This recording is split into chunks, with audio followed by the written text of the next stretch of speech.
Good evening. Thank you all for being here tonight. My name is Darren Reesberg. I'm the Executive Director at the Institute of Politics, and we're excited to be embarking on the second week of the fall quarter with really a full plate of programming for you that will keep you busy from now until December, and then we'll add some more for the rest of the academic year for sure, as you have begun to, I think, expect of the Institute of Politics. So we're really excited to have this panel that will be joining us shortly. What the Institute of Politics looks to do, as many of you know, is really to inspire the students here at the university to pursue careers in politics and public service, and to do it through a host of different ways, really exposing students to practitioners, bringing in speakers, bringing in fellows, and then giving students vehicles to actually interact and practice what they've been exposed to by taking on internships. Another component of that is that we have our students really getting involved in the community around them, working on various projects that really are spearheaded by the students and then facilitated by us. And an example of that occurred earlier today, where we had about 300 or so students from a number of Chicago public schools across the district come in to this very room earlier to see a screening of a film called The Watsons Go to Birmingham. And I don't know if any of you out there have had the opportunity to see this film, but it's incredibly inspiring and also very enjoyable. Tracking a fictional journey of a family in 1963, an African-American family down from Flint, Michigan to Birmingham, Alabama. And, you know, this was a difficult and challenging and dark time for the country, but also a momentous time for the country. The students reacted incredibly positively to this screening. It was really just wonderful to see them engaged. You know, as many of you know, having 300 high school students in a room like this and sitting for about 2 hours is quite a feat. And they were rapt, and then afterwards, you know, asking questions of an incredible panel that was up here to talk about the movie. So I want to thank all of those who were involved in bringing The Watsons Go to Birmingham to the University of Chicago for today's event earlier. There's Peter Flaherty, Michael Flaherty, Tanya Lewis-Lee, and Anika Anoni-Rose. And what we're going to do now is actually jump from that screening of the film The Watsons Go to Birmingham and take a deeper dive into the year 1963. What happened during that time? Where have we come since? And you're going to have a star-studded panel to go through that all with you. To introduce that panel, I'm now going to introduce Mara Hennigan, who's a second-year student here at the University of Chicago. Mara's studying public policy, and Mara has been very engaged in the Institute of Politics since she's arrived here on campus. She serves as an events ambassador, you know, which is the group of students who help us put on these events, which requires a lot of work. And Mara's also begun writing for the new student publication that's associated with the Institute of Politics called The Gate. So go online and look for The Gate. It's incredible to see what our students are already writing in the realm of politics and policy. So without further ado, let me introduce to you Mara Hennigan.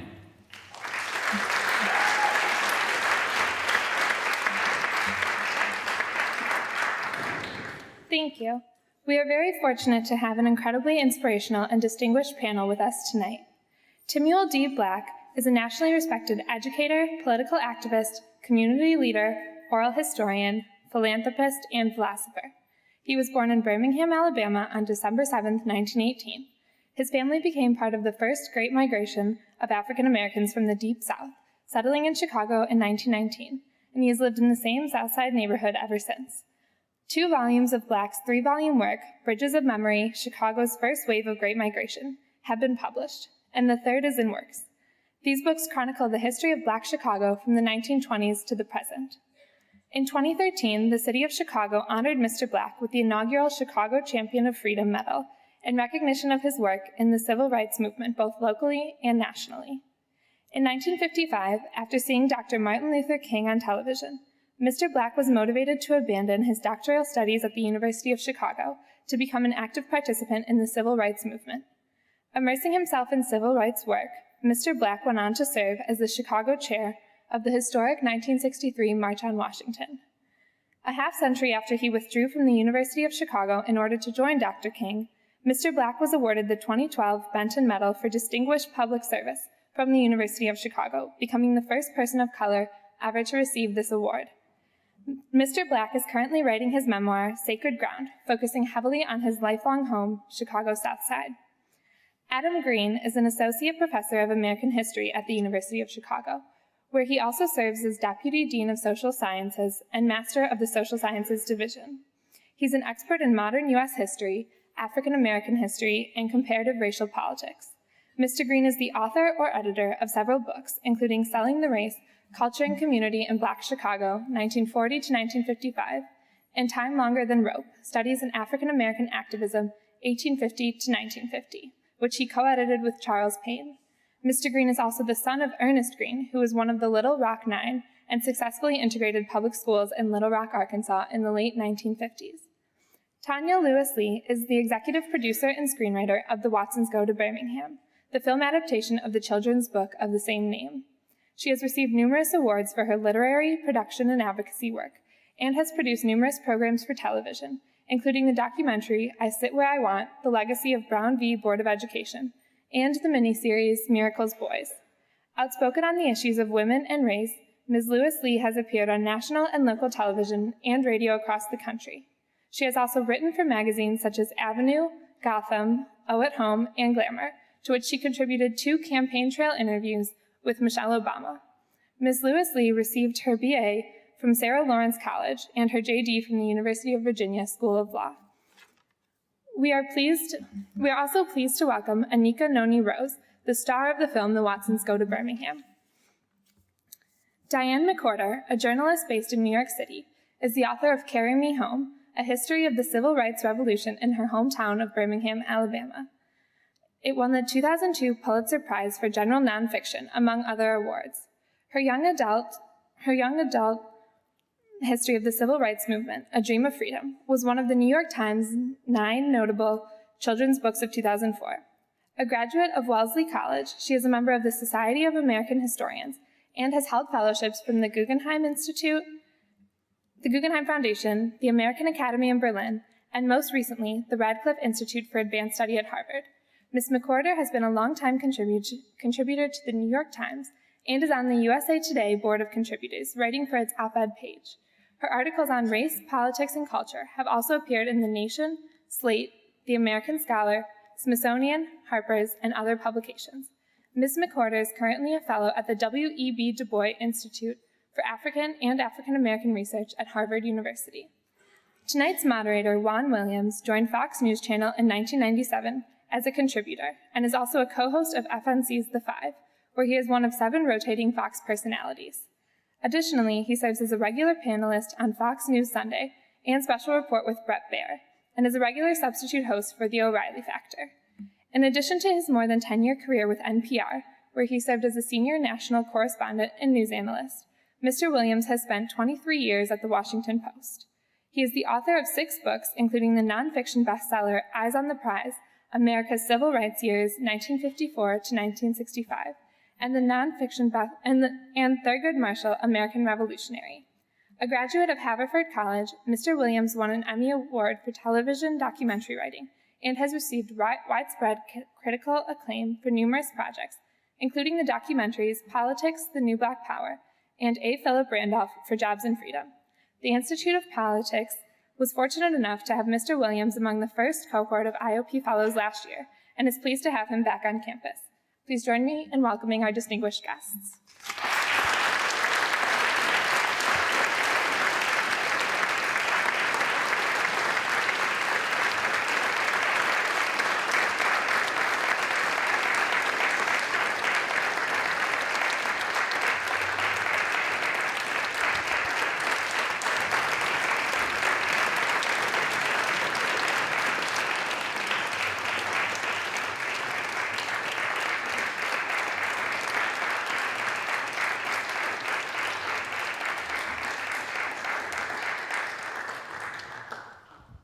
Good afternoon. Thank you all so much for joining us for this session on Birmingham to Barack.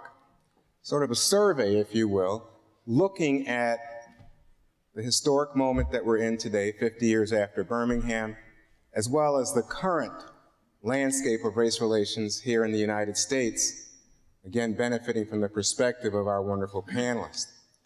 This really is an intriguing moment in terms of the conversation about race in the United States.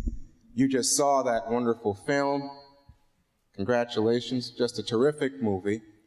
But it's part of a larger set of films now out that really appeals to you as a younger generation in thinking about race in America. I think comes to my mind immediately is Django, The Butler. There's a new movie coming out soon, 12 Years of Slavery. All of these reigniting the conversation about race for a new generation, new interpretation, new understanding. And in part, the fire is fed by the fact that this is 2013, 50 years after Birmingham, 50 years after the death of Medgar Evers, 50 years, if you will, after the Great March on Washington that was celebrated this August. In all these ways, this is an opportunity for you, as young, highly educated people here at the University of Chicago, to think about where race goes early in the 21st century.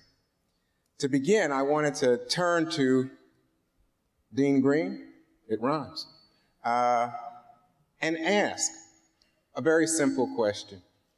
Where does Birmingham fit in this larger conversation today? Does it have meaning for this generation in the way that it impacts me just to hear that word, Birmingham?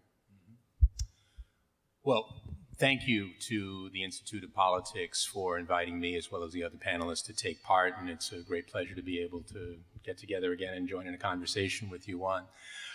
If we visualize Birmingham in relation to the civil rights movement, I think the word that comes to mind is pivot.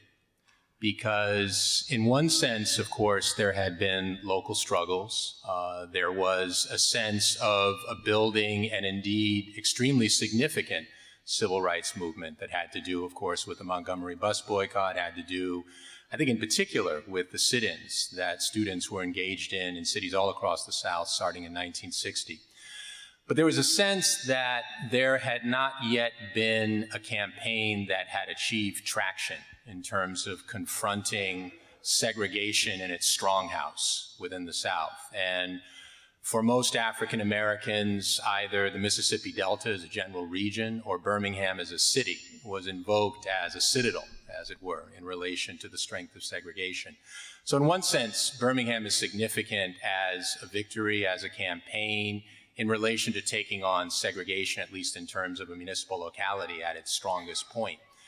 Birmingham, though, is also significant because it was probably, in addition to being the site of one of the strongest regimes upholding segregation, it was also the site of one of the strongest and longest-running local civil rights movements, the Alabama Christian Movement for Human Rights, headed by the Reverend Fred Shuttlesworth, which was a campaign that for years had been trying to confront the level of violence, the level of complicity in relation to both business power and political power in upholding segregation.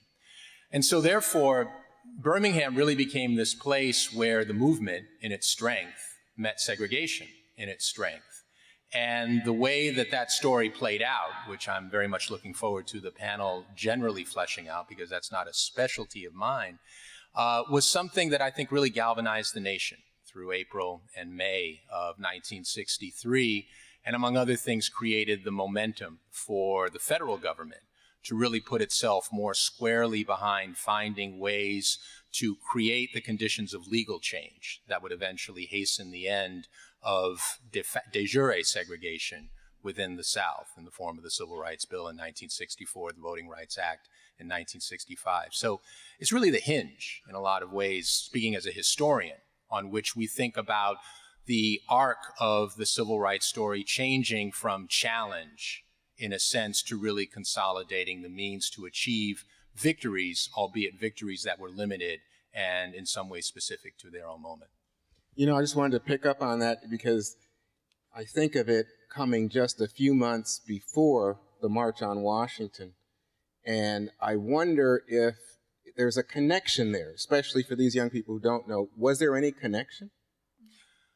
Well, I think there was certainly a connection in that while plans specifically for the March on Washington were being worked through, formulated by A. Philip Randolph, Bayard Rustin, and others in New York City as early as December 1962, there had been talk about staging a March on Washington going all the way back to 1941 in terms of the campaign to open up the defense industries during the Roosevelt administration by A. Philip Randolph and a very young Bayard Rustin at that point, along with other civil rights leaders. So it's certainly not the case that this March on Washington was called because of the Birmingham campaign. But I would say that it is probably very credible to say that had it not been for the Birmingham campaign, had it not been for the way that the media, in a sense, was brought in to portray the extraordinary depth of commitment on the part of authorities in Birmingham to maintaining segregation at all costs, including ultimately at the cost of blood in September with the bombing in the 16th Street Church. Had it not been for those events, the March on Washington would have happened. I'm not sure it would have happened with 200 or 300,000 people coming. I don't think there would have been that same sense of urgency around what it meant to push the government peacefully but firmly to really understand its obligations to protect the constitutional rights of African Americans. So in that sense, while the March on Washington did not come from Birmingham, Birmingham was an extraordinary catalyst to making the March on Washington, like the Birmingham struggle, an event that we have and should continue to remember as foundational in American history. Thanks, Adam. Now, everybody in this panel, as will become clear to you as you listen, really is here for a very specific reason. They have something very strong to contribute to this conversation. But our next guest, Diane McWhorter, I think really holds a unique place. Not only is she the author of a wonderful book that I hope you'll take time to read, but Diane grew up in Birmingham, and I'm going to let you describe your circumstance. But guess what? That's not makeup. She's white. And so she brings to this a perspective in terms of a young white person, very well educated, good family, all that, in the midst of this turmoil. So Diane, let me come to you with a very direct question about, can you remember that time in your life, being there, and what it felt like, and what were you thinking? What are these people doing? Was she born then? Well, actually, I was born in Tupelo, Mississippi, Elvis's birthplace, but I grew up in Birmingham. James Baldwin said, people are trapped in history, and history is trapped in them, and I'm the perfect example of that. Because I was a 10-year-old girl on the wrong side of history in 1963, so roughly the same age as the children in the movie that you saw. And the only thing that the demonstrations of the fire hoses and police dogs made to people in my circumstances was that we were no longer allowed to go downtown to the movies anymore. We thought that I would say a typical young segregationist girl, no worse or better than anybody, was sort of embarrassed by my father's outspokenness as a racist, but his beliefs probably weren't any stronger than anyone. He just expressed them more crudely than other members of his family and the community. So I sort of swallowed the line that we were fed back then, that Martin Luther King was an outside agitator who had come in and stirred up the colored people of Birmingham who had otherwise been happy. So that was sort of the position of the white people. And I ended up, that history that was trapped in me without my really realizing it ended up taking 18 years to come out in writing the book Carry Me Home, which I always point out was longer than Martin Luther King's career lasted. It took me that long to reconstruct everything. But anyway, but the story of Birmingham and the movement is usually told from the point of view of African Americans overcoming this incredible system of segregation. And I sort of, because I knew and understood the white people, wanted to describe how this came about. I'll say that one of the common comments I got from African Americans after the book came out was that it was a lot worse than they thought it was, that they hadn't realized that the white people had to work so hard to keep them down. A lot of people, whites as well as blacks, just thought this thing had happened. You see this today. Everybody just thinks the situation we're in now just happened, when if you really break it down, it took a lot of effort. Well, stay with us, because Diane, what did you mean when you say it took a lot of effort, like, and it was worse, that black people say to you, you know, gee, this was worse? You mean that, what were they referring to specifically? What were white people doing that surprised them? The conspiracy of not only custom, but laws, violence, Birmingham is an industrial city. It's the sort of heavy manufacturing mecca of the Deep South. And one of the things about Birmingham is I think of it as the sort of X-ray of the country, and that whatever the carbuncles that we see on the surface, as well as the glossy, patina, you can see the skeletons of all that in Birmingham. So you see the economic motive for segregation, the ways in which the city fathers, the industrialists, conspired with the Ku Klux Klan in some cases, actively engaged them and paid them money to fight African Americans because they wanted to keep the workforce segregated so they could keep wages down for everybody. That was sort of the impetus of it, and they didn't want labor unions to form. So conspiracy of the business elite, the country club elite I grew up among, the politicians, of course. Once the movement would get a victory, it was a Sisyphean struggle because say they would win a victory outlawing all white primaries. Well, then the politicians were very crafty. Fred Shuttlesworth used to say to me, he was the hero of Carry Me Home. Adam mentioned him. He was the civil rights leader of Birmingham. He used to always say to me, segregationists are smart. And so they would get the best lawyers in the society to come up with new subterfuges to get around laws that were, say, disqualified on racial grounds. So if a bus was desegregated, then they would assign police power to the bus driver to preserve the peace rather than to enforce racial segregation. So they just kept coming up with new things. Thanks, Diane. Our next guest is Timuel Black, who is kind of a prize personality here at the university, but I think for everybody who cares about African American history. Mr. Black, let me come to you, and again, in just the way that I've been talking with Adam and Diane, ask you about something very personal to you, which is that you were born in Birmingham. That's right. And then moved here to Chicago as a young man. Yeah, well, the story goes that when I would give some idea about Birmingham, when I was 8 months old, I looked around and I said to my mother, I'm leaving here.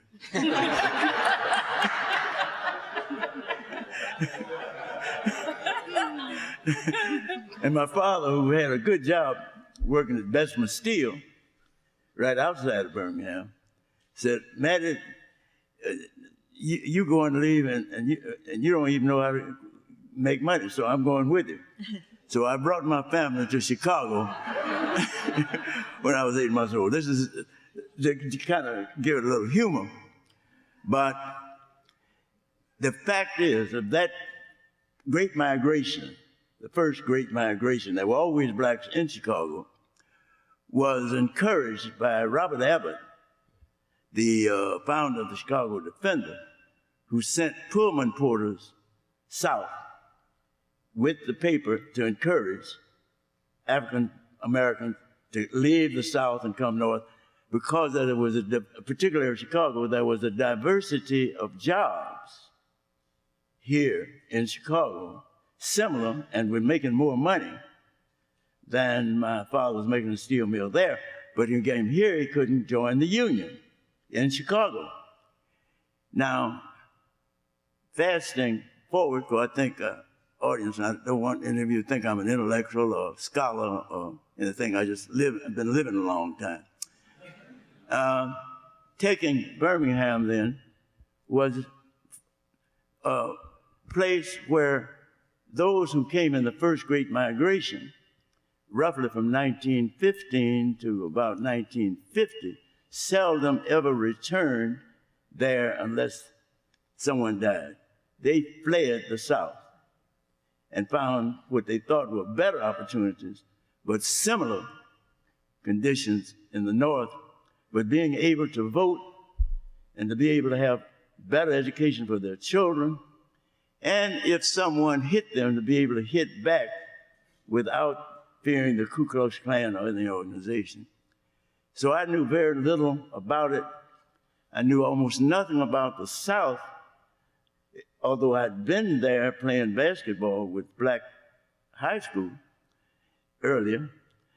I knew nothing because I was always protected. We were protected if we went because they knew we didn't know how to behave in the South.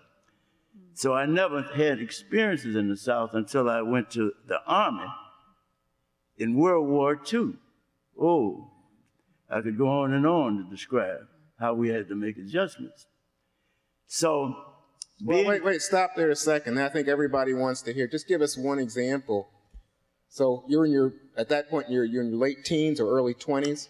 I'm in my early 20s. Okay, and so give us an example of one of the contrasts in terms of living life as a black man in Chicago versus living life in the South as a black man in that period. Well, I had on my soldier suit, but if I went to shop in any kind of store, and I was moving along in the line, any white person, soldier suit or no suit, could come and get in front of me. Now, I have to be back at camp at a certain time, but that didn't matter.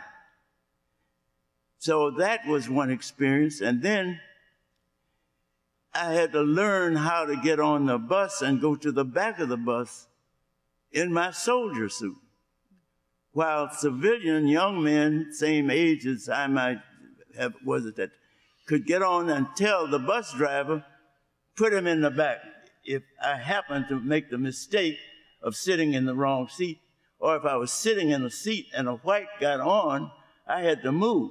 By the way, what city or what area were you in? And that was in Virginia, near Richmond, Virginia.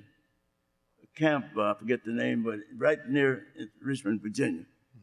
If I went into Richmond, as I indicated, I had to be very careful or I would get hurt. And some blacks did. So I went to Europe. And I went into Normandy very early, D+2. Well, you can't tell you D+2 versus D+1 in that combat situation. And I saw segregation in the Army where blacks who were more competent by the standards set by whites than whites had to obey a commanding officer, very often from the South, who wanted to show this person, this in person, who was the boss. Now, we had to make an adjustment to that, even though we were overseas in combat. We had to make that. So my decision when I returned, and I could go on and on and on, was that one of the things, though I had learned to organize some things, with this period you're talking about, Mr. A. Philip Randolph, and the March on Washington, he threatened in 1941, was to spend the best part of my future trying to make a difference. Well, let me interject here, just to follow up just very quickly with this. You know, one of the realities of segregation in Chicago is, you know, people talk about how the neighborhoods are so segregated. And I just wondered, in your experience down south, in the Army, et cetera, was it of a different quality, the kind of segregation that you experienced? In Chicago, it was real, but much more subtle. In the South, you knew right away. And that's why we made some mistakes in the South, because we didn't know. And we might sit on the front of the bus, or we might resist if someone tried to get in front of us in the line. And what happens in Chicago if you did those things? Well, ordinarily in Chicago at that time, and the subtlety, they would let you know that the only reason you weren't getting that, because you could go with a Caucasian friend or a light-skinned Negro who they couldn't tell, and that friend would be let in, and you would be saying, there are no more seats. There are no more, you know, we can't cash your check. I'm sorry, our bank is filled up right now. Those kind of things. And in the south side of Chicago, across, there was a thing called restrictive covenants. And restrictive covenants was an agreement between landlords and landowners that they would not rent or sell to Negroes. And that was enforced, not as a law, but an agreement.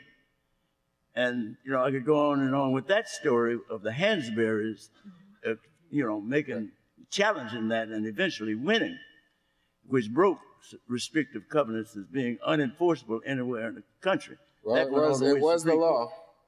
Pardon? I said it was the law. Well, no doubt about that. Yeah. Now, coming back to Birmingham. Well, let me move on, and then we'll come back to Birmingham. Yeah. We just want to to deal with the Birmingham. Well, absolutely. Tanya, just to come to you, I wanted to ask you a little bit about your experience in making the film. And again, trying to reach out to young people. Now, I'm not sure that the age group fits necessarily with this audience, because I think young, very young people could watch that film and have their eyes opened. But your vision as the filmmaker is what I'm after here. When you're speaking to a young audience in terms of that drama, what are you trying to tell them?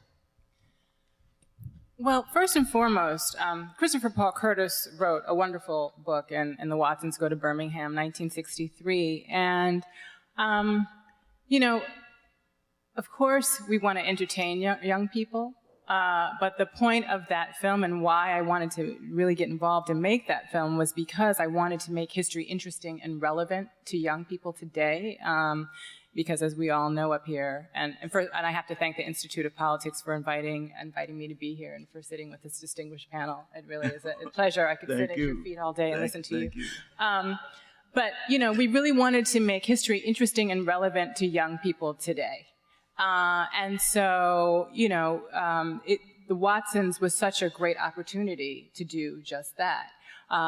To tell the story through a 12-year-old boy's eyes, I think that's a very unique way of looking at civil rights. I don't think that I have seen previously a story told through the eyes of a child, who comes from the North. And, you know, as we just heard, of course, there was self-segregation, or not even self-segregation. There was segregation happening in the North, although people could go or had a sense of feeling that they could do anything that they wanted to do.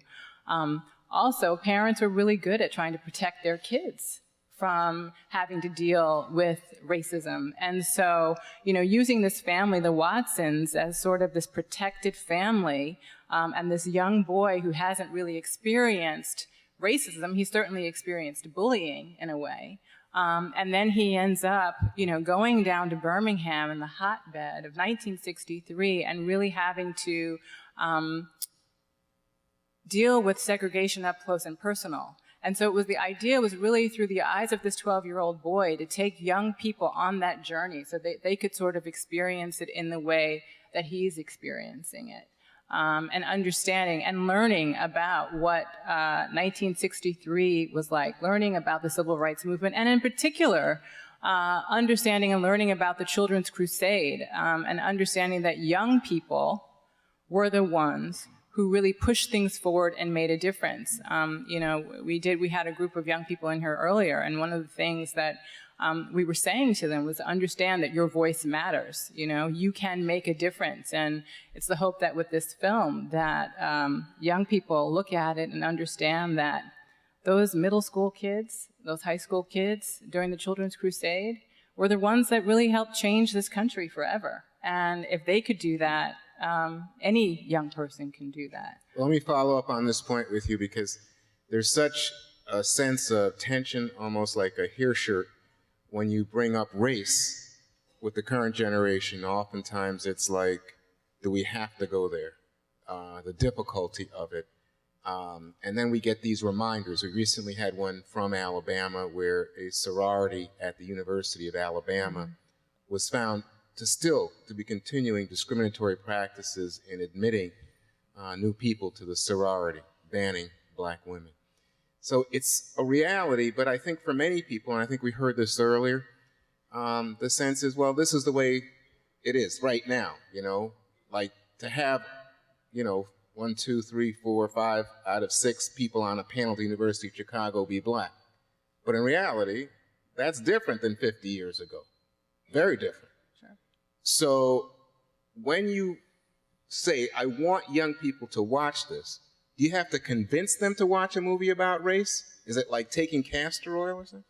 Well, well, hopefully not. If we've done our jobs well, it won't be. I mean, that's the whole point. Like first you've got to entertain them, And I think, again, that's what's so wonderful about the book and about the film. There's humor and it's relatability. I mean, you're looking at a 12-year-old boy who's just going through his life the way 12-year-old kids do. And they get that. And I also think it's really important to start having these conversations with young people. They are difficult conversations sometimes, but the fact is that we are different. We do have different races and different skin colors and different hair textures, and the history of this country is complicated and difficult, and the current state of this country is complicated and difficult. And it's really important to engage young people in a safe space, in a conversation around these issues. And hopefully this film is a conversation starter for a lot of people. And one of the things that Walden Media did create is a educational resource for educators, so that they can, with their students, have a tool there to help them facilitate that conversation that they're trying to have with young people. Anika, what you bring to this panel is you occupied that space. Someone in a different time, different era, dealing with these very sharply contrasting realities to the reality that we know today. So I just wanted to ask you what it felt like. It was very interesting. I don't have children. I didn't grow up in that time period. But my mother marched. My mother was arrested. My father was part of that time period, though not as much as she. My grandmother brought her children back to Florida in the midst of all of that was going on. My grandmother's sister was the first black person to cast a vote in her town. So it's a major part of my growing up knowledge, because it was a major part of my family history. And in doing the movie, I didn't think a whole lot every day about the story that I was telling, as much as I did about the connections between this mother and her children and what that meant to the story that I was telling. But as an actor who reads a lot of different scripts and makes a decision, it was very important for me to be able to be a part of the telling, because I feel that it is a great mistake to feel that we are living in a post-racial America. It is a mistake and it is a lie. I think that the silence that surrounded the destruction of the Voters' Rights Act this year was stunning to me.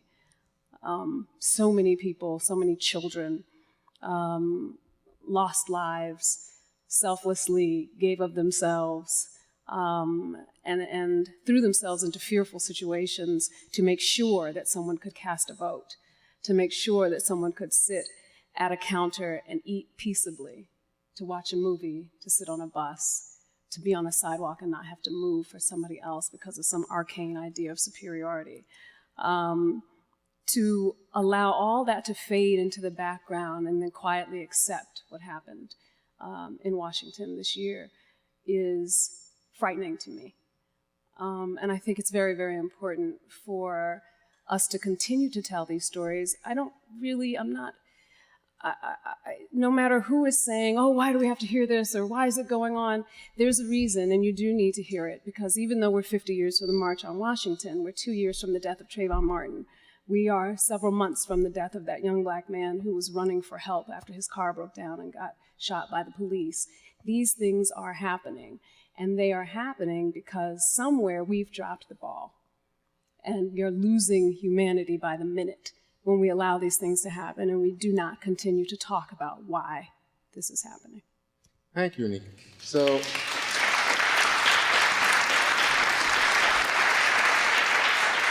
now you have a sense of our panel, and I'm going to take about 15 minutes and just engage in conversation with them. And again, let me ask the panelists now that you have all introduced yourselves to the audience to feel free to interrupt me, to interrupt each other. Let's make this segment more free-flowing. And I just wanted to start to pick up, I'm going to start with the Dean, on something that Anika raised, which is, well, gee, there's still lots of incidents of race that take place in American society. I think it's of a wholly different nature, but it's still quite upsetting. But it all comes in the context of having a black president. And so you go, remember the title of our session here this evening, Birmingham to Barack, would suggest that we have traveled a distance. And I don't think there's any question we've traveled a distance. But from your perspective as a scholar, when you look at Obama, how do you tie it back to Birmingham? Mm-hmm.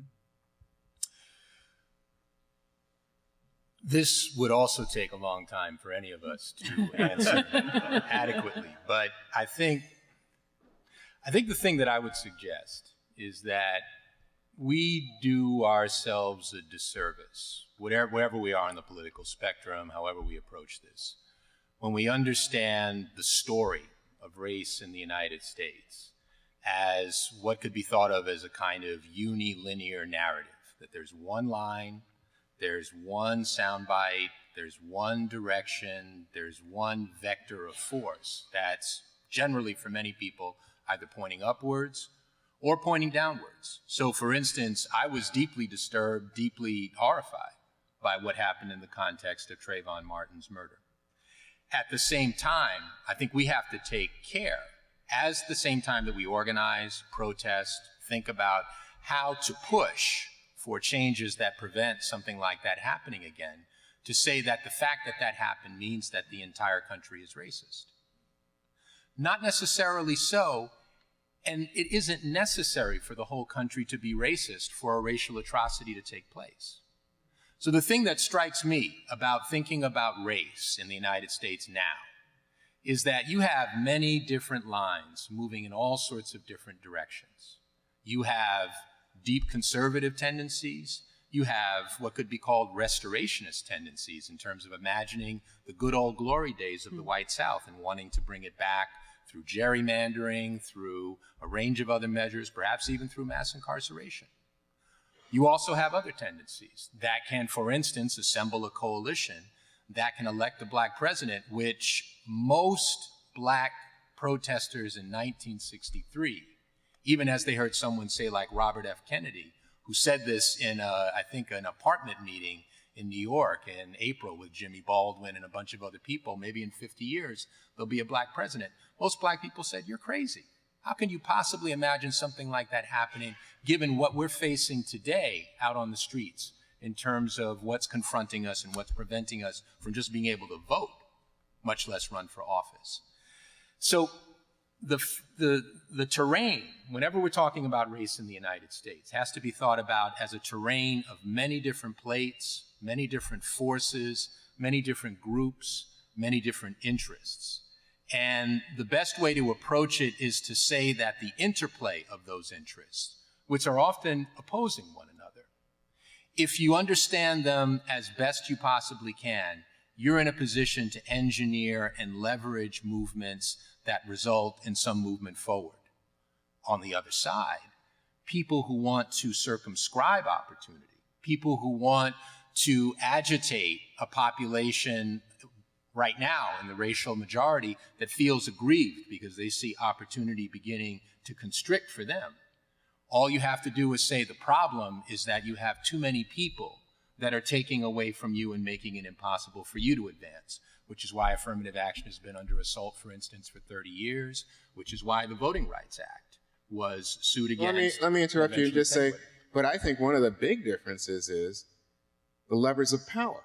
That if something terrible is going on, whether it's Trayvon Martin, as cited here earlier, or the difficulties that some states dominated by Republicans have created by retrenching on opportunities to vote in this country and voter ID. Well, wait a minute. There's a black attorney general.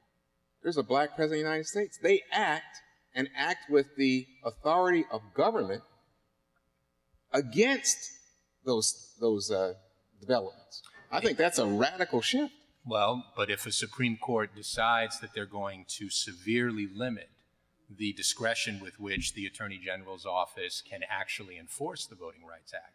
Well, they can act, in fact, they could turn them down. I mean, ultimately, if it becomes a Supreme Court case. But my point to you is that's never been available before. Well, that's true. But I think that we should, again, in terms of, in my estimation, thinking about this in something other than a unilinear way, we can't think that because some people, quite a few people, far more than have ever been the case, are in positions of consequential power in the federal government, who are themselves African American, who have been involved and learned at the seat of the movement. Even with these people in positions of power, that doesn't necessarily mean then that the levers of that machine are available to just simply enforce, implement, and create. No, that was your point, that it's a dynamic society here. But I think that that development is part of the dynamic. Diane, just quickly, everybody please come on in. But Diane, I was going to say to you, one of the things that we just heard from the dean is, you know, looking at race today, he thinks it's very different in terms of the dynamic, and even that whites are threatened by the fact that there's a growth in minority America, and it's not just black America. I mean, Hispanics are the largest minority group in the country. Immigration at all-time highs in terms of absolute numbers. Do you see this? Oh yeah, but I would argue too that having a black president and attorney general almost may have constrained them to not act as aggressively on race as they might have if they were a liberal white. You know, we all know that, right? That Obama is constrained from speaking out on race because of his race, rather than the opposite. I was going to say about what struck me about Trayvon was that it was a snapshot of what the status quo is today, the failure of the police to investigate it or treat this as a homicide. That is what, to me, is so, aside from the tragedy and all that, it's sort of beyond an atrocity. It's the fact that we accept that this is not a crime, that there's not even any reason to investigate whether it is a crime. I saw a lot of fatalism on the part of blacks over the verdict too. That there was that under the law that it was that the verdict was not surprising. And I remember saying, but the law reflects so much about where we are, you know, and the fact that it was introduced by ALEC, the American Legislative Exchange Council, which is organized money, you know, and that they are poisoning the society from above, and yet, you know, we can't seem to get. I mean, and initially, a lot of the members resigned in the wake of Trayvon, but after the murder. But there was no such outcry that I saw in the wake of the verdict, you know. But I remember saying to African Americans, friends who were sort of going, "Well, I wasn't really surprised by the verdict. You know, that's the law." And I went, "Well, segregation was the law too, you know. So why aren't we? Why is it there's some?" It's like, let me just take you back, and I apologize for just pulling away from your point there, but I was intrigued by what you said about Obama, that you think he can't speak on race because he's black. And you think, for example, let's just stick with liberal Democratic presidents, you think Bill Clinton would speak more forcefully than Obama. Is that right? I think. No, go ahead, Diane. I think he might. I think, yeah. I mean, I think that the time that Obama spoke as a black man, which was after the arrest of Skip Gates, he got he reaped the whirlwind of that.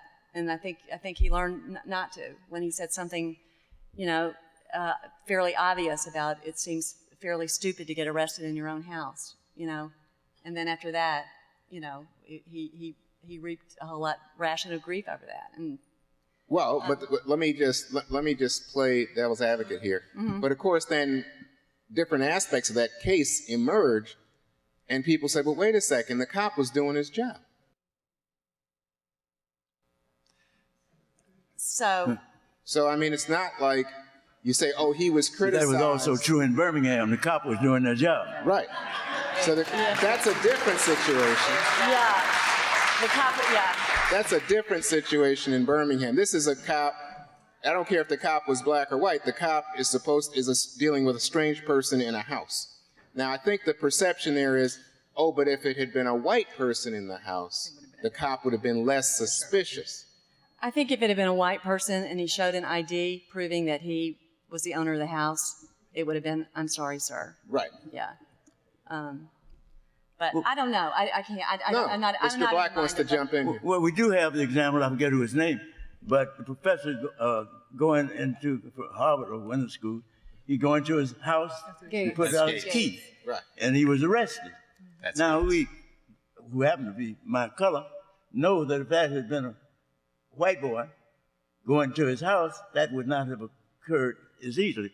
But I'd like to just very quickly, without being so scholarly, because I'm not a scholar, but I've lived a long time. So it's to say to the young people out there and the older people, old as I may be, that a change is going to come. And where are you going to be? How will you arrange that change? I embrace the idea as an American, because in Europe, we were tested. You go and someone would say, we see white officers over Negro troops, but we never see any Negro officers over white troops. How could that be?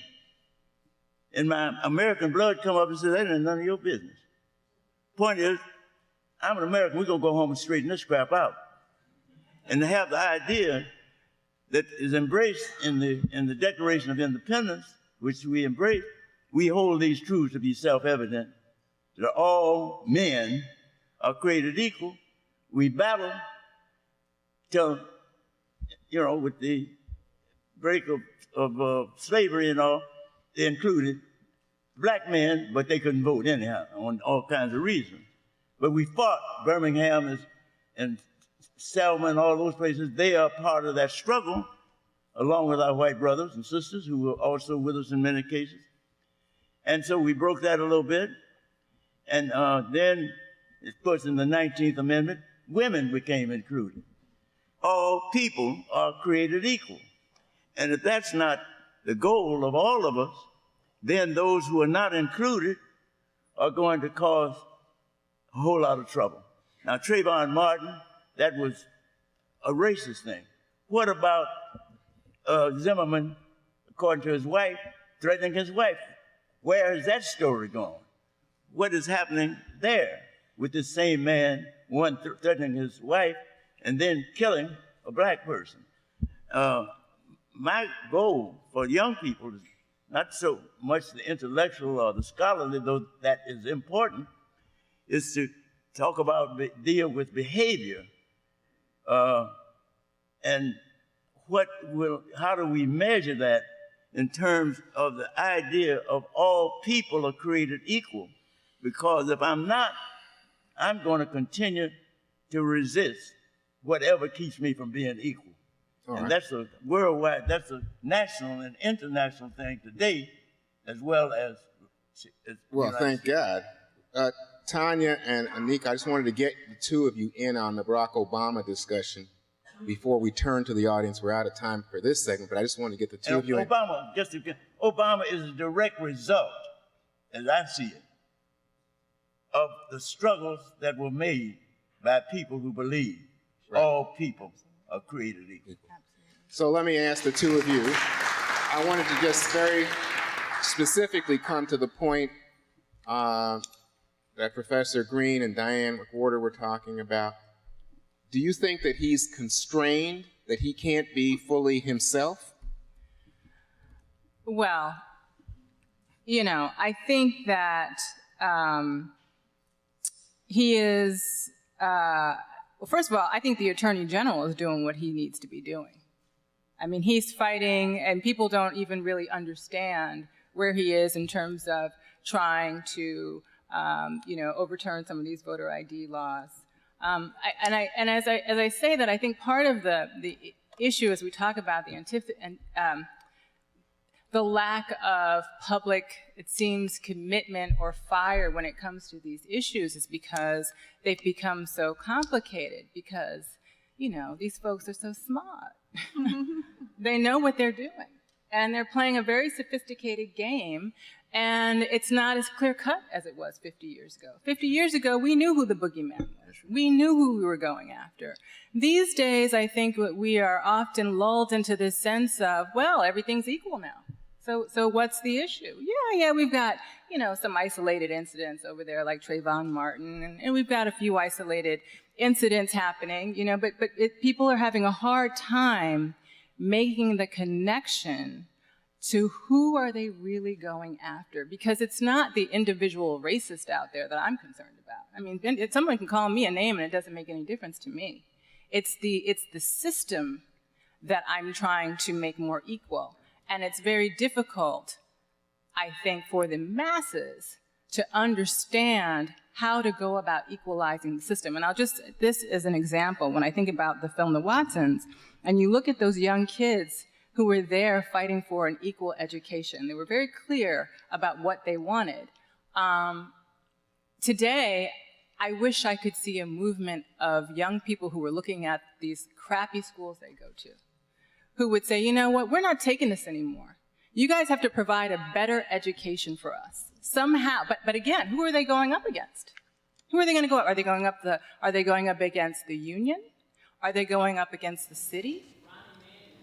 I didn't say that. But who are the students? Who would they be fighting against? And I think that's where we're having sort of a crisis of how to change the system a little bit. But I remain hopeful because I do talk to a lot of young people out there. And I think that there are a lot of young people who feel that things need to be better, and they're really looking for a way to plug in and make a difference in their world. And I think it's really incumbent upon us as... I think that's a real conversation starter, as you heard from the response from the audience, because I think that is possibly, in my view, the civil rights challenge of this generation. Sure. Is about getting an education for young people, especially minority young people, and particularly in the big cities. So someone in the audience says Rahm Emanuel, and in fact, I think it's the unions, and guess what? You have a black leader of the teachers union in Chicago, right? So you get into these complex political dynamics. It's complicated. Right. It's very complicated. And our young people need some sort of direction, some sort of help, because they're willing, they've got the energy, but they don't know where to put it or how to make it change. And often too many of our leaders are about their own self-gain, and so therefore the kids are left holding the bag. Anika, you wanted to jump in? I do want to jump in. I'm on Twitter, and I spend a lot of time pumping up people that I see doing quiet positivities. There is a young woman on Twitter named Stacia L. Brown who runs an organization, or is part of an organization called Beyond Baby Mamas, which is a term that I hate. So I'm glad that she embraced that way. But what she does on Twitter, on her own, as a single mother, is invite single parents, including single fathers, which we don't really have a dialogue about. There are a lot of young men out there doing what they're supposed to be doing. And, they don't need to be called heroes because they're doing what they're supposed to be doing. But they also don't need to be maligned because of the many that don't. But she helps these young men and young women, or sometimes not young, but single, with families, organize school supplies for their children. That's it. That's it. School's starting. The things that we don't think about that children need: notebooks, calculators, backpacks, shoes, pencils, pens, stuff for computers. all the things that you need just to get through your school semester that are so expensive that parents, because it's more than pencils and paper now, you know. She does this online. She says, I have a mother, 2 children. She needs notebooks, calculators, pencils, pens, blah, blah, blah. And people from all over the place on the Twitter sphere come forward and donate money to help these parents allow their children to have a successful school year. Some of these people are living in cars. So this is exactly what we were hearing about from Tanya, which is that these are stories that are intended to inspire people, especially Yes. younger people, with the idea that you can make a difference. And in fact, people in prior generations, oftentimes facing starker odds, made a difference in American history. And hopefully they're a model for what you can do. And that's a prime example of what that young woman is doing. And it's very important because I think also that the reason young people get tired of talking about race is because they often don't see it the same way. Because this is a terrible example, but I'm going to throw it out there. Look at Miley Cyrus. Look at what Miley Cyrus thinks that she's doing with her actions. Look at who she thinks she's being and emulating. This is someone who wants so badly to be part of hip-hop culture, which she considers to be the end-all and be-all of Black culture. All of these kids want to be like their hip-hop idols, whether they be Black or white or brown or yellow or somewhere in between. So there is a connection between them. She's going through whatever she's going through, and you should read Sinead O'Connor's article if you have something to think about that. But she's just, you know, a bad example, but there are many kids who come together because of the movement of hip-hop and the way music has moved through us and the way culture has moved through America in a very different way right now and beyond America, that allows these kids to see each other as something more than other. They have a connection to each other through that, which we diminish a lot of the times. And sometimes, honestly, the music diminishes because what is the music saying? But sometimes we have to push that aside and say, but look what it's doing. Look how it's bringing these kids together. Look how it's allowing them to see the similarities in each other and to want to be more like each other. I wish I could embrace you totally on this, but I don't. Well, you can embrace me totally, and that's fine, because I don't embrace it totally. Like I said, there are lyrics and there are things happening that we don't always want to yeah, but I mean, there's a whole that is lot not of, the end-all and be-all of what hip-hop is. And we cannot decide that what is being promoted and pushed forward is the nugget and the truth of what hip-hop is and what hip-hop has done around the world to unite cultures. But you're saying, in fact, that is a strong Black cultural force that young white people often embrace. Young white people, young Latins, young Asians, Correct. Japanese kids are more into hip-hop probably than our own kids. It's a unifying factor. It is a unifying force. Well, I wish it was a more positive unifying factor. But let me go. Everybody's now wanting to jump in, but I just want to get the audience to jump in. What we're going to do is we're going to have 2 people with handheld mics, and they will be circulating on the left side, this young man here, and in the center. And I guess, you know, you guys are going to have to help me out and switch back and forth as we see hands go up. And I'm going to be the traffic cop bad guy because I don't want lectures, I want questions. And if you could direct the question to a specific member of the panel, that would help us to get more questions in the time that we have remaining. So here we go, question number 1. Thank you all for being here. This question is directed to Mr. Black.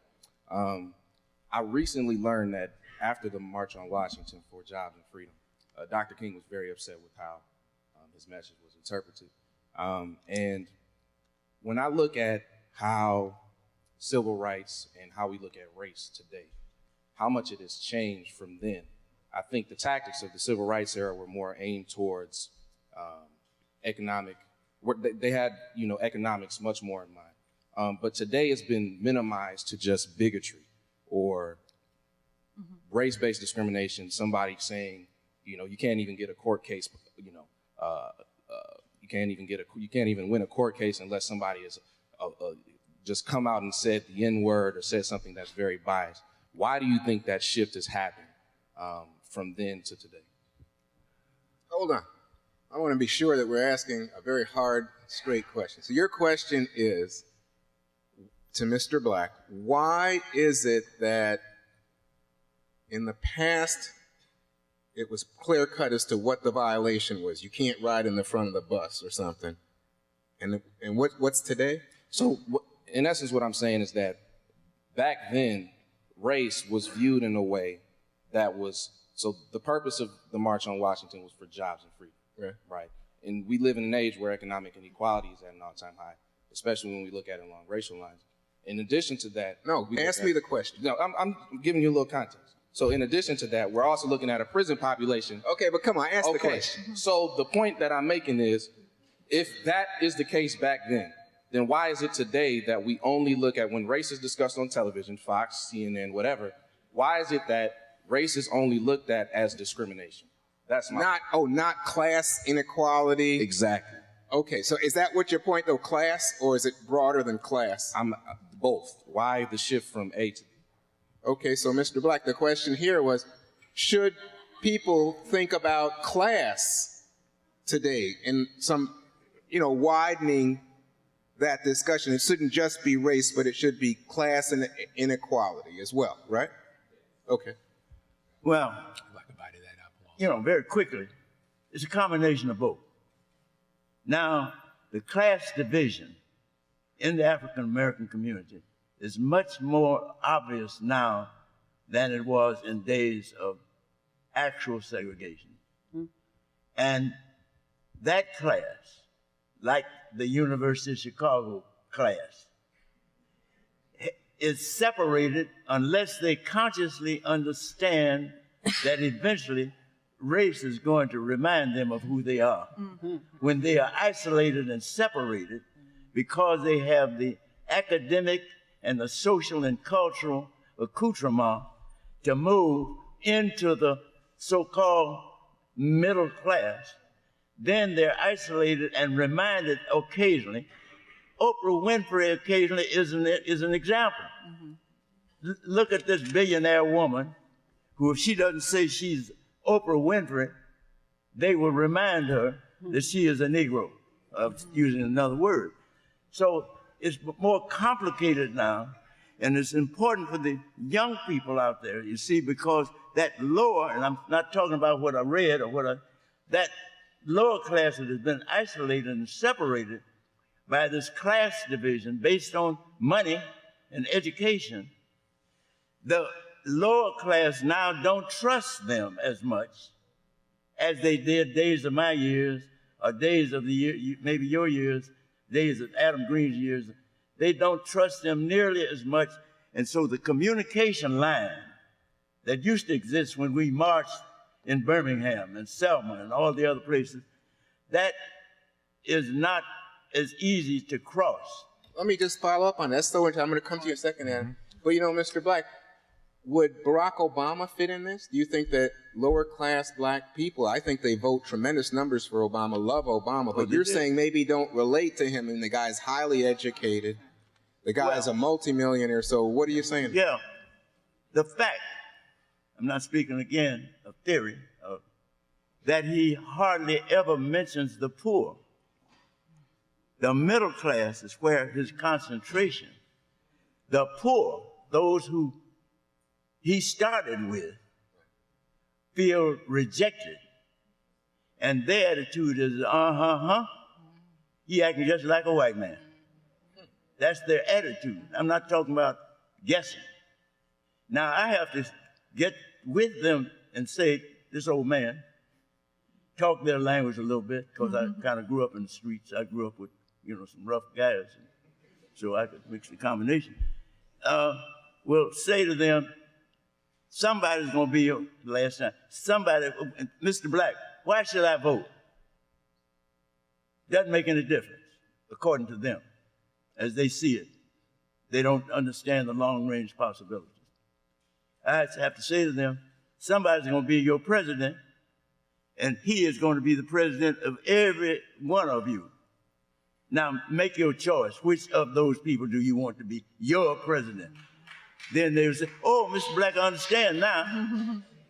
And so they came out again, not in the volume of the first, but with the hopes and dream that that somebody who is going to be their president, that they were going to be, would look at the power. And I think he is trying. He has tried. Adam wants to answer this question as well. Very quickly. So the part of the question that I heard coming out was that there was a great deal of discussion about how to talk about racial discrimination and economic discrimination together, going back into the 1960s. And we seem to have lost track of that. Okay. So if we think about people like A. Philip Randolph, Bayard Rustin, Ella Baker, Addie Wyatt, Timuel Black, we're talking about African-American leaders who have a strong analysis of thinking about the ways in which racial discrimination works. And we have African-American leaders in terms of all of those people that I named who have a strong analysis of the ways in which economic discrimination works. Why? Because many of them either participated in or were very closely aligned with unions. They learned about the ways in which it was important to advocate together in a collective way on behalf of working people, whether black, white, otherwise. Today, far fewer leaders are coming out of that process of emerging with that sense of background, and I would say that sense of training and that sense of organizational commitment.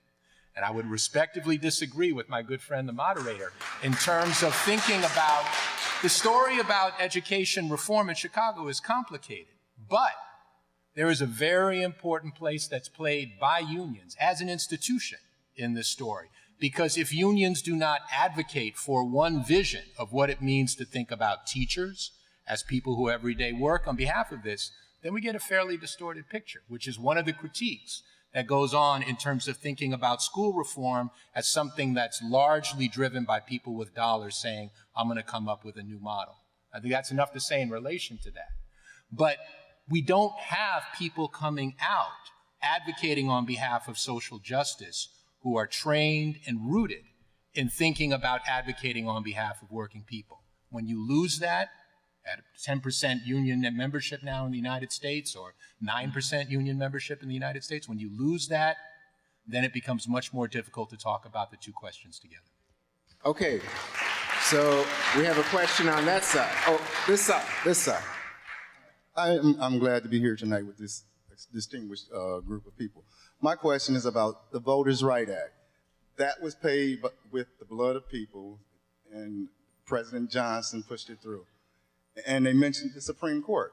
Roberts Court, he's a young man, he'll be there for a while, ultra right-wing, conservative. They enforce the law. The Attorney General prosecutes. But the laws that are on the book that are being disavowed, this is to the whole panel, how can we change this as long as you have this ultra right-wing Supreme Court? Well, hold on a second. I think that obviously the fight is at the state level, right? So if it's at the state level, they want to go back to the state. What they did, they flipped it back to states' rights. The state gets to disallow people to vote. The Supreme Court interprets the law. Yeah, as it's written. As it's written. Well, no, I'm just trying to get your question. My question is, how do we get past the Supreme Court as long as you have the Roberts Court in comparison to the Warren Court is more conservative? Well, I think you're right. I don't know how you get by, the Supreme Court, but let me just, Diane. Can the panel answer? Jump in here. I honestly don't. I was wondering why John Lewis didn't introduce legislation almost immediately after that to restore the sections that were gutted. I don't know. Well, in fact, Sensenbrenner and Lewis are doing just that. They are? Okay. So yeah, that's so it would go through. Congress can do it again. Although Congress has to meet in order for it to I'm going to sneak in my favorite quote from A.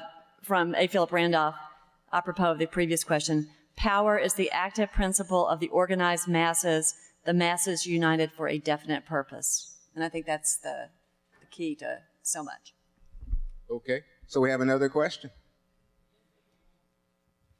Where is the, there we go. Hi, everybody. I just had a quick question. I understand Ms. Lewis Lee, right? Mm-hmm. Mrs. Lewis Lee, you're an attorney also. Yes. So this question is directed to you. I actually supervise law enforcement myself, and I've had some training looking at it from their side. heavy Fourth Amendment training. My question to you and anybody else at the panel, but you primarily, would be how much of the issues you think we have regarding civil rights and human rights in general just comes from a general lack of awareness of the details of constitutional law, or it could be any level of law. If the general person was taught more, if the laity were taught more details about law, how much do you think that would change society and put people on notice a little bit more about the potential obstructions to their own freedoms? How much do you think, how much would that change things? Well, I think that's an optimistic way of looking at it. I don't know that, I think that people would obstruct the law even if they knew what the law was. I think some people would. I think that, we need a general education on our history.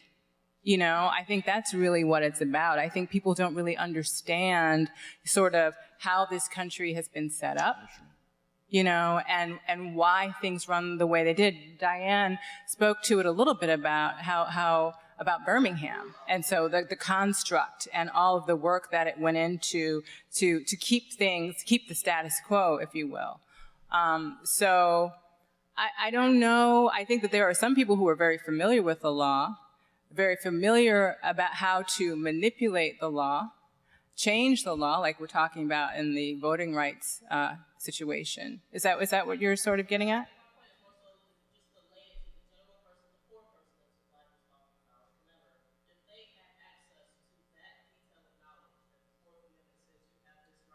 Oh, that's absolutely. I think that's critical. I think that's really important.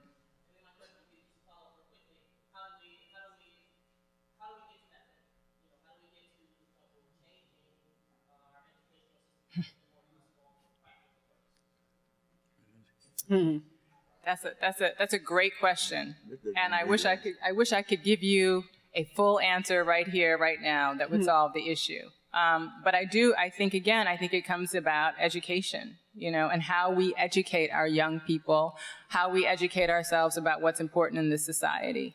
All right, here we go. Another question. Okay. Hello. So I was very glad that hip hop was brought up, because I feel like hip hop was a great factor in civil rights overall. But I also think that we're dealing with the post-hip-hop generation and the post-civil rights generation, where you can't, like you said, you don't know where the boogeyman is. But then again, you have middle schoolers and high schoolers who could be at the core of such a great movement. So my question to you is, thinking about the generation that has the most power as an and this is playing kind of devil's advocate, I don't fully believe this, but thinking of them as an apathetic post-hip-hop, post-civil rights generation, what's the first step? How do we inspire them? How do we unite them, and how do we move them? What's the first step? Well, I'll tell you one step is I don't think... The question is for the panel, I'm sorry. Let me just tell you something. I just can't... I was struck by the idea that you said hip-hop was part of the civil rights movement. That's not what she said. I hope you're going to go to the University of Chicago. Well, she sort of anyway, correct what she was saying. I hear what you're saying, and I think that part of the answer is allowing our children to think, and teaching them that it is okay to think and that it is okay to express, and to make an effort not to dampen their minds as early as we so often do. I think they did in the film, not to interrupt you, but like in the film, The Watsons Go to Birmingham, the teachers were encouraging the kids to go out there and march. The parents were there saying, go on out there, we got you, we love what you're doing. If you get arrested, we'll be here when you get back. We support you. Yeah. It's about changing the way that they're taught. I don't think children learn the same way that they used to. I have a girlfriend who teaches teachers to teach, and she's exhausted with that.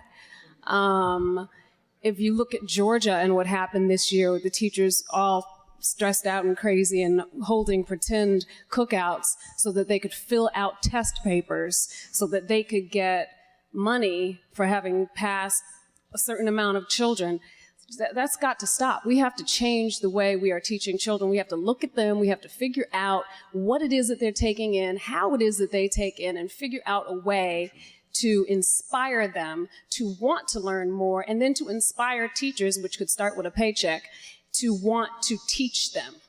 because there's a broken system. And I'm not commenting on Chicago. I'm commenting on the classrooms in the United States. There is a broken system. Something just in response to that question, 'cause it's an important question in terms of thinking about how to encourage young people to own, in a sense, that the movement is something that can speak to them, and to own the idea that they're in a position actually to make the conditions of movement. You know, going back to this voting rights issue, in another 10, 20 years, look at what's happening with Texas in terms of the ways in which people are talking about election there. Demographic changes are going to make it much more difficult for majorities and regimes that are in place there to continue to hold power, because there's just simply going to be numbers that are going to move against that, which may shift the dynamic around gerrymandering, which may shift the dynamic in terms of enforcement around the voting rights. So don't give up on the idea that there are forces, now in this case forces that actually encourage opening rather than closing, that might move that around. I would really encourage young people to do two things. One is recognize that they are going to be in a position of determining, at least in part, what's going to be the order that exists in 20 years' time. There were generations after generations that struggled after Plessy versus Ferguson in a South that was basically closed in terms of their being able to move up. And there were fantastic revolutionary musics that emerged out of there. People talked about jazz in the exact same way that people talk about hip hop today. So we're seeing something that is not entirely new in terms of the dynamics. What changed is that after the 1940s, people believed that they could make change now. And that's what young people have to believe, is that at some point, conditions open up, opportunities emerge, inspirational leaders or figures begin to present themselves, and young people say, we don't want to wait for somebody else to make better education for us. We want it now. We don't want to wait to be put in a situation in which we're concerned about being arrested, for instance, if we speak up for our rights in schools. We want that now. And that's something that young people have to push themselves, I would say collectively, to actually believe in enough to stand up and get. When that happens, as what happened when we got from the 1940s into the 1950s, after generations of people dealing with a system that they objected to, but they didn't believe that they could change now. People began to believe that afterwards. That's what's needed in terms of young people. That's where young people can lead us. We have to help them to believe it. Absolutely. Even in my generation downward, we have to help them to believe it, because with all the new technology that they're looking at and using, sometimes they don't see that change. And if they are the people who made the change, like my generation, your generation, can communicate with them, then they can see the realities in a human being who not only helped it, but is the beneficiary of the change. And that's what the younger people need to see, the transfer from generation to generation, and the inspiration and the spirituality that comes with almost all music. Fair enough. So that they can see the future. Change is going to come. How will you affect, or how will you be affected by that change that's going to come, said Sam Cooke in his very beautiful. Hey, Diane. And I'd just like to add, to that. I think also people have to be, you have to feed off of each other, because it's not all apathy. There are some young people out there doing great things right now. They really are out there. And I think it's important to connect and feed off of each other, support one another, and keep the energy going. I want to just add that while we are reconstructing our academics, please don't lose the arts in your schools, because every child is not going to be a mathematician extraordinaire or a scientist or a geographer. But when you allow your child's imagination to roam and flow, if your child can't write it, they can dance it. If they can't dance it, they can sing it, they can draw it. these things are as important as the sciences to a child's growth, and you will find that your child might be a better scientist because of the fact that they were able to take an art class or a dance class or a drama class. So please don't think that that is less important while we are reforming our educational system, because it makes all the difference in the world. Diane, I just wanted to ask Diane to jump in here again as a young person back in Birmingham. The parents and the kids, I think your knowledge about this history would be interesting to the audience.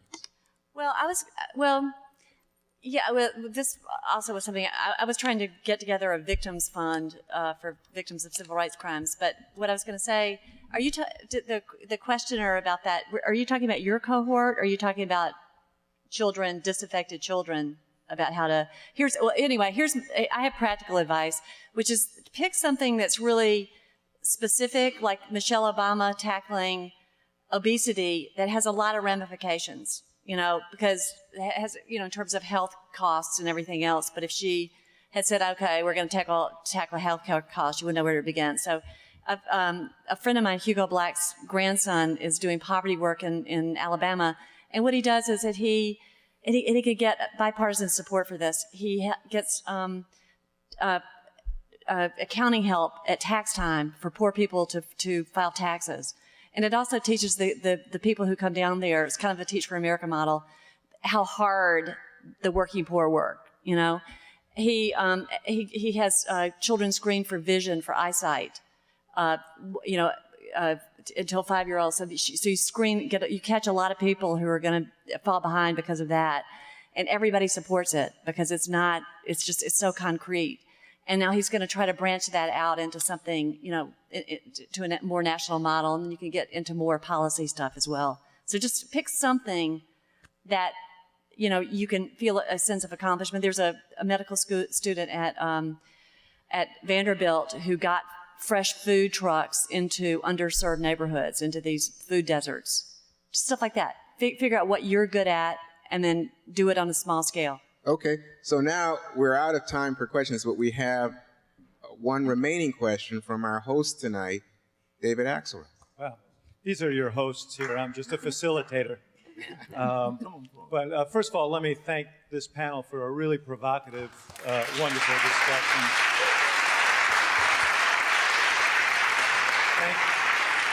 Thank you for bringing the film and for allowing us to show it to these young kids who hopefully will be filling some of these seats as students in the years to come and will make a difference. As I listened to this discussion, what was interesting to me is when we think back 50 years, so much of those struggles, and this goes to the young man's question who kicked off our question period, so much of the discussion focused on legal barriers. And there's no doubt, as we've discussed here, there are still concerns about legal barriers. But today, the challenge seems so much more about economics and opportunity. And in certain ways, that's a more insidious challenge and a harder thing to get at. When I was in the White House, some of the battles that we fought there were, that didn't get a whole lot of attention, but were really significant, were for an expanded earned income tax credit, for expanded child care tax credits. Obviously, healthcare did get a lot of attention. Expanded Pell Grants to help kids who didn't have means get to college. All of these were ways in which the president thought he could attack, in small ways, these economic disparities. But the question is the civil rights struggle of today primarily a legal struggle, or is it an economic struggle? Did you have someone in mind, David? I am. You have such a wise panel that I think I could get a great answer out of any of them. And by the way, let me just say parenthetically, just to piggyback on the point about arts in the schools, that we have a splendid example here tonight of how someone could become an actor and still be a really effective public advocate.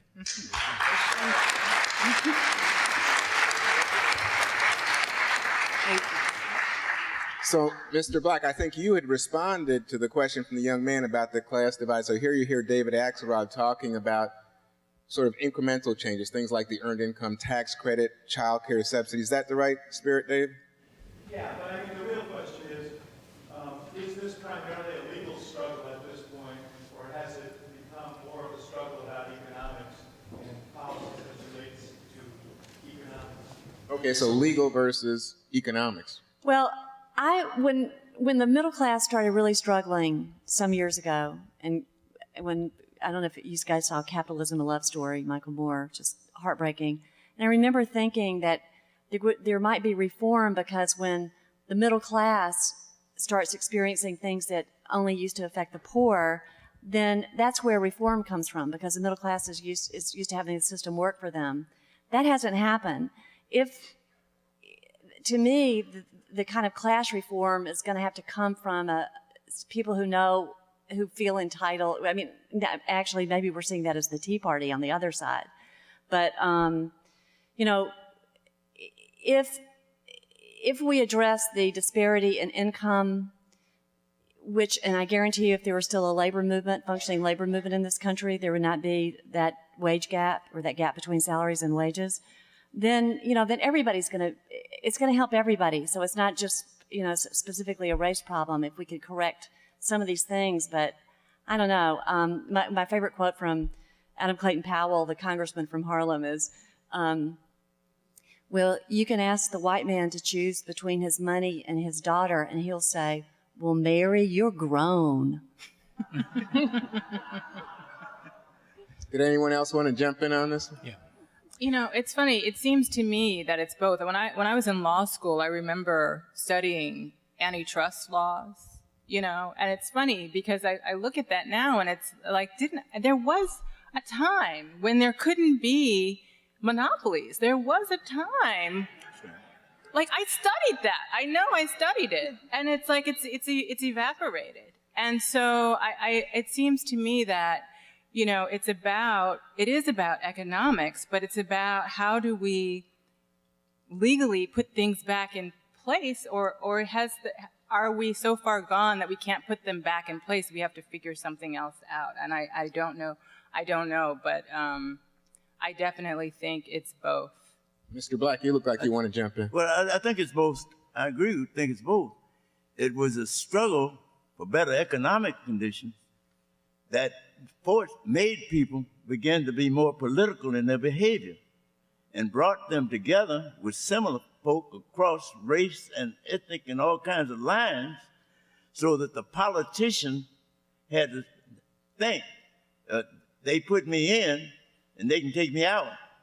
But that is a base of organizing, so that those who have the legal and the economic powers, if they're going to retain those, have to respect those from which they get their legal, political power.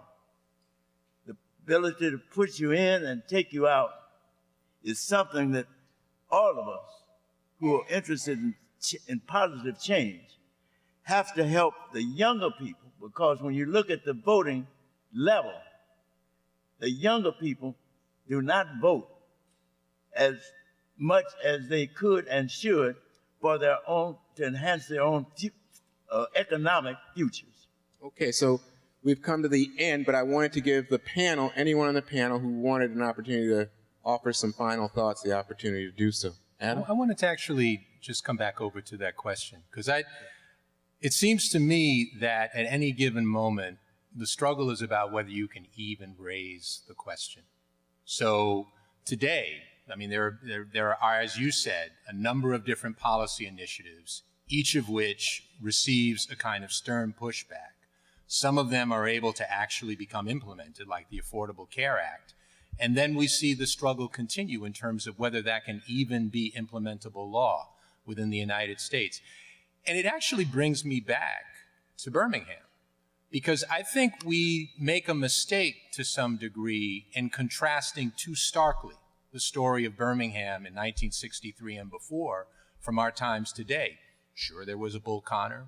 Sure, there were bombings. Sure, there was atrocious racial violence out in the open. But also, and I think we do the story a disservice by forgetting this, there were extraordinarily powerful interests akin to ALEC, akin to the media that sort of spins and moves the story away from thinking about real issues that matter to real people, that made it difficult to get traction in terms of moving the struggle forward. That's what someone like Fred Shuttleworth faced for 7-8 years' time. So it is important always to pay attention to human beings and humanity in the story of civil rights. But it is also always important to pay attention to interests that want to get change, and interests at the same time that want to prevent change from taking place. And in that sense, I think we should talk more about economics than we do. We should think about the ways in which law and media, which, by the way, was perhaps something that was seen as a force for good always in the case of the civil rights movement, and is probably a little bit more of a complicated force to plot in terms of how it operates, in terms of the issues that matter to the majority of people today. But the key thing to remember is that even raising the question, and I won't sort of ask if you can disclose confidential conversations that you were in the middle of in the White House, but clearly you could write your own books in terms of saying how difficult it is to actually put an issue out there that matters to people in a way that people have the time to actually consider and take seriously. And without, putting too much of a fine point on it in terms of contemporary current events today, that is clearly what's going on. People want to prevent a conversation from taking place with what's going to be in the interests of the most people. I think in some ways that's the same struggle, although with different terms, that people were facing 50 years ago. Anybody else have final thoughts? I just want to say I think it's more the interest of the most moneyed people than it is the interest of the most people. That's what it appears to be to me right now. You mean that the rich dominate the conversation? Absolutely. I think that what's happening in D.C. right now is like a bunch of toddlers throwing themselves on the floor screaming, and nobody can get past them. And it's disgusting. Any other final thoughts? I think it's useful from my experience in Birmingham, when we look back on Birmingham, we see it as a struggle of good versus evil, but it was good versus normal. And it took the spotlight of the civil rights movement to make the country see it as the evil it was, and to convert to turn public opinion away from segregation, so that President Kennedy, as a result of the demonstrations, fire hoses and police dogs in Birmingham, was able to introduce federal legislation to abolish segregation once and for all, which was ultimately passed after his death as the Civil Rights Act of '64. I think that we sometimes have a hard time seeing the normal that we accept now. And even when attention is called to it on a sustained basis, as was with Occupy Wall Street, it doesn't affect the political will in the way that it did in the Kennedy administration. I really don't understand why President Obama didn't make more of that sustained protest, and changing it. It did change the conversation. I mean, it introduced 99% and 1%, and probably was responsible for making Romney's comment about the 47% land as resonantly as it did.